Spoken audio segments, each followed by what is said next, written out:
Loyalty. Where does it lie? When you're doing science, making technology, or running a business. Hi, this is Tamara Carlton. And David Allen Greer. For How We Manage Stuff. Today, we're going to look at the last principle of science policy. In an episode entitled, Who's in Charge?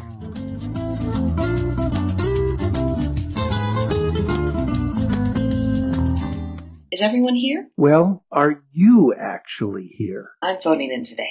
From South Africa. Africa? Really? The miracle of the internet. Let's check with Evelyn to see if everyone else is ready. Well, all but Rohit. Vinny, the CTO, is getting coffee. No, I'm back. Here I am. You know, I get tired of the view from this room. Of the Capitol Power Plant? One of the most impressive parts of the complex. I, for one, would not want it to have tended any of the several hundred fireplaces in the Capitol for any number of reasons. Or the individual air conditioners either. That must have been awful. Well, they really have air conditioning before. Thank you, Anna. Sullivan from the Policy Shop is lost in the latest issue of Campaigns and Elections. No. Yes. Right. Well, the CNE blog says that the fall campaigns are going to make tech innovation the one big economic issue. So I think we should try to get ahead of this so that we can build a little Your screen is being influence. reflected in the window, mein Wunderkind. You're looking at bold-faced names. And might not it have information useful to us? If it were not almost the softcore porn of politics. And Rohit? Expected at any time, we hope. That's what we've been led to believe. I would have thought that he had paid his debt to the Navy by now. Well, they have any number of reasons for being upset that he thwarted their security software. Let's get on with today's topic. We're looking at the last principle of science and technology policy today. The last idea that Vannevar Bush developed to guide how governments work with science and technology. It was a simple point, one that seems obvious to us now. It was the idea that the head of any scientific or technical government agency would be responsible to the president. And can I jump in here? Because this actually really touches business and entrepreneurship as well. Go ahead, Vinny. Because it's often presented as an idea of the importance of science. You know, science is so important that it has to report to the president. But it's really about responsibility. Who is responsible for the assets of the government? Well, yes. But it's also presented in the context of the independence of science. You know that only scientists are allowed to determine what science is, what questions it pursues, and which answers are correct. And that leads to the fundamental question. Where do you draw the line? People on one side of the line are responsible to science and to scientists. People on the other side are responsible to elected officials. So at the end of the Second World War, when the U.S. government tried to make its first big science institution, the agency that would eventually become the National Science Foundation, the legislation made the director of the foundation responsible to a committee of scientists. But President Truman vetoed the bill. That he did. The president cannot delegate his power to disperse public funds to private citizens, they argued. And the science community, well, at least part of it, revolted. There was that guy. The head of, American Medical Association. Don't remember his name. Truman prefers bureaucratic domination to scientific control, he said. Fishbein, I think. Could have been. Just had no idea of how a democracy works and that we just don't give special powers to specific groups, even if they are scientists or engineers. But Truman eventually got his way. Yes, he did. And the fifth principle got enshrined in law.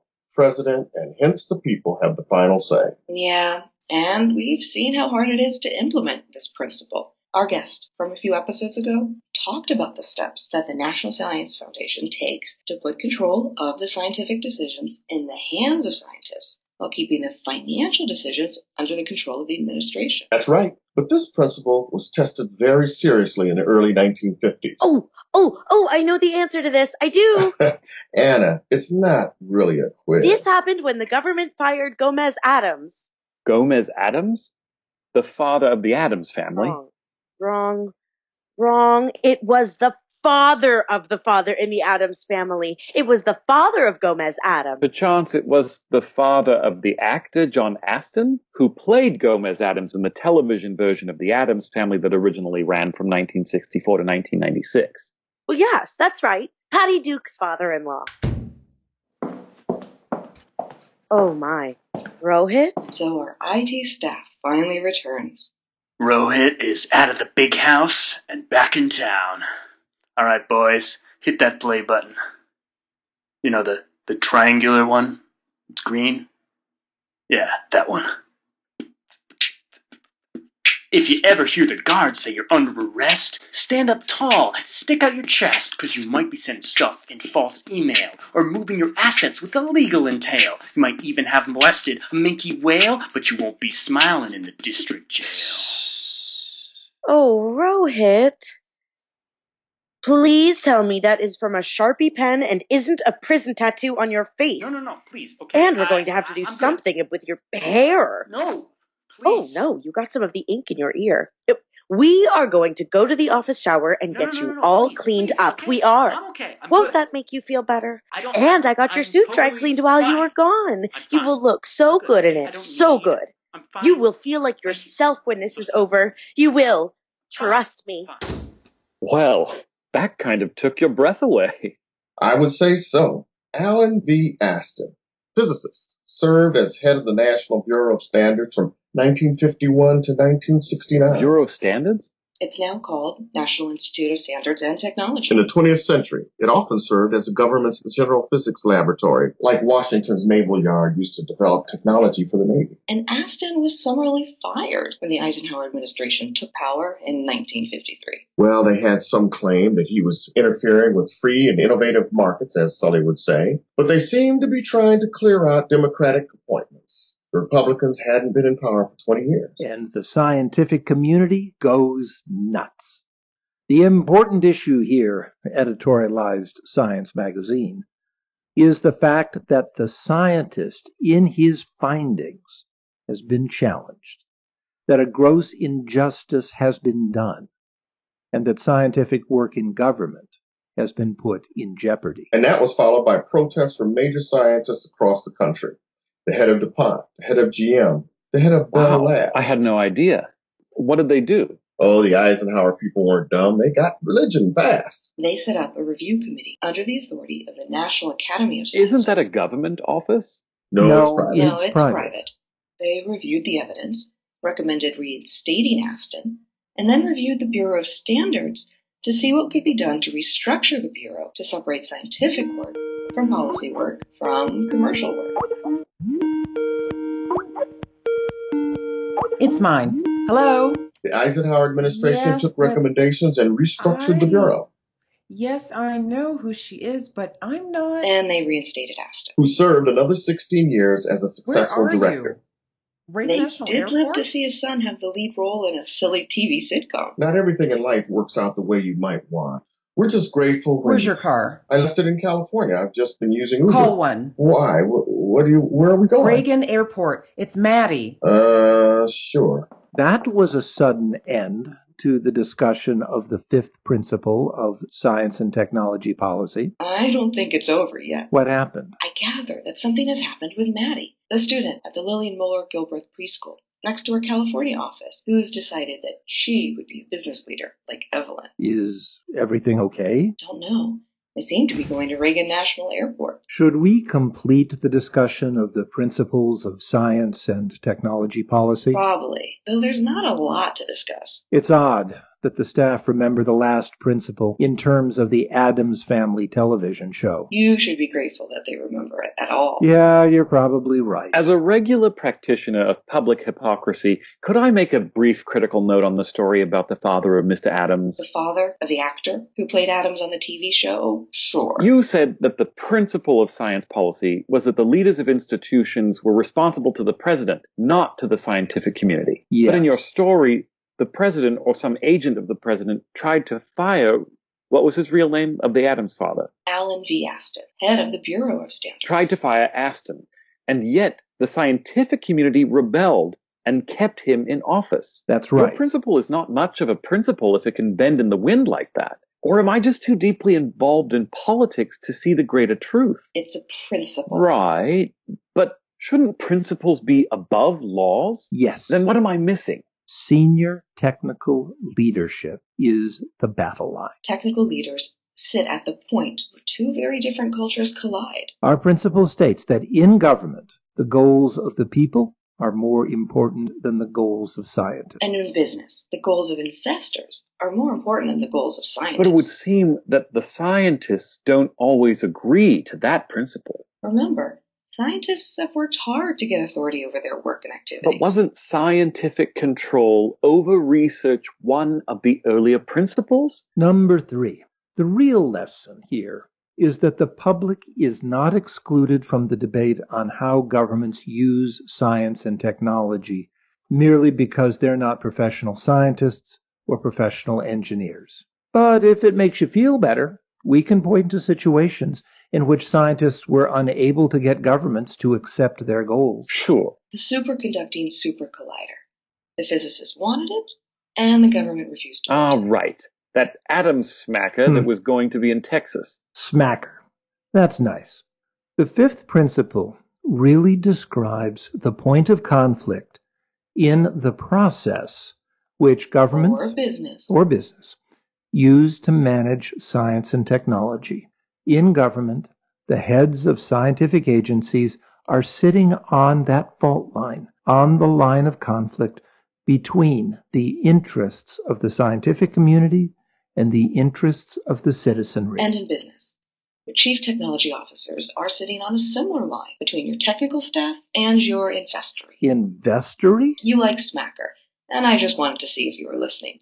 Your investors and board. It sounded like an Addams Family thing. Wednesday in Pugsley, you can go out and play in the investory. It sounds like a scene change. It's Vinny from Reagan National Airport. What did I tell you? Put him on the speaker. Vinny? Can you call Airbender? Our lawyer? That's not a good way to start the call. Maddie's here. Well, that might be fun to have her on her. Oh my. And they can't. Can't release her to us. It's just a mess. It began when we walked in the door. Miss Evelyn! Miss Evelyn! Miss Evelyn! Oh, Mr. Vinny! Maddie, it's so good to see you. How did you get here? I flew on the plane. It was an Airbus 320. I would rather fly on a Boeing 737, but none of the airlines had a Boeing 737, so I came on an Airbus. I got upgraded to business class. Excuse me, ma'am. Are you the parent or legal guardian of this child? They gave me a copy of the Financial Times in business class and a chocolate. Chocolate? No, we're friends. Her school is next to our California office, and we have a program with it. I go to the Lily and Mola Gilbreth School. Then It's I'm next afraid to I how we can't let you manage touch STEM. her. They're my Would you favorite. please back away? I like the Financial Times a lot. Ooh, when can we see the Federal Trade Commission? Then who was supposed to take her? We don't know. She didn't have an unaccompanied minor manifest when she arrived. Apparently, our SFO staff thought she was an adult. I bought the ticket myself. And you said we could go to the National Academy of Engineering. Lillian Mola Gilbreth is a fellow of the National Academy. She's my hero. An adult? I used the credit card Daddy gave me. He's in Dubai.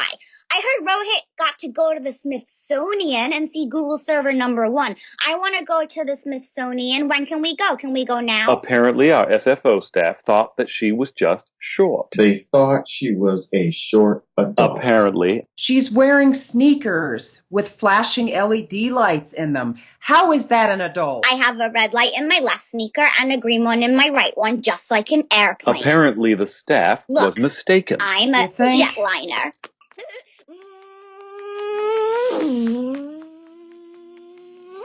Maddie, come here. Where's your mother? She's in Toronto with her friends. She went shopping. That's what she said. Does anyone know that you're here? Elena knows I'm here. Who's Elena? She's from Estonia. She works for Mommy. I told her that I was going on a fundraising trip. I said it was an A round, but it really wasn't. It was really a friends and family round because you're friends. Friends and family. Missy, you can't touch these people. You know, I can't claim to be an expert on the laws governing the transportation of minors across state lines, but I would bet that you're the one in the hot seat. I don't think. Pretty soon, you're going to have to explain how she bought a ticket. Got upgraded to business. And got upgraded to business without a proper ID. I have an ID. It's the Liliamola Gilbreth ID. I have it from school. Doesn't your school have an ID? I think she has demonstrated to you that she knows us. We'll go to your office. We'll verify who we are. You'll contact District Child Welfare, and we'll contact our attorney. Oh, is Miss Aravinda here? No, she's not. And can I ask a favor? Sure. Do you need to go? I need to get my suitcase at baggage claim. I packed it all myself. I'll get it. And I left my copy of Financial Times on the plane. I think we can get you another. But I like that one. Why don't we go to the office? That's where we are. We'll see what our attorney recommends, notify her parents, and see if we can get a release from child welfare. And who'll take her? We're not going to put her up in a hotel by herself. Evelyn. We'll do what we can from here. And then we'll see what we can do with Maddie in Washington, D.C. Promise, Federal Trade Commission. They're the best. Internet commerce. I want to have a business in internet commerce. I'll call when I know something more. Please. If you thought that you understood Washington, D.C., Then you've never seen it through a child's eyes. certainly not a child like Maddie. Come back next week when we look at what it might take to raise a generation of entrepreneurs. For this episode, this is Tamara Carlton And David Allen Greer. for How We Manage Stuff. Take care.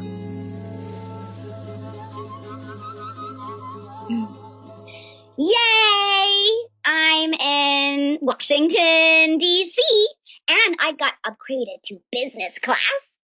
Subscribe to How We Manage Stuff through iTunes or Google Play or our website, http://howwemanagestuff.com or Facebook or LinkedIn or wherever fine podcasts are sold. This is episode 16365 and is copyright 2016 by Jaggy LLC. All rights reserved.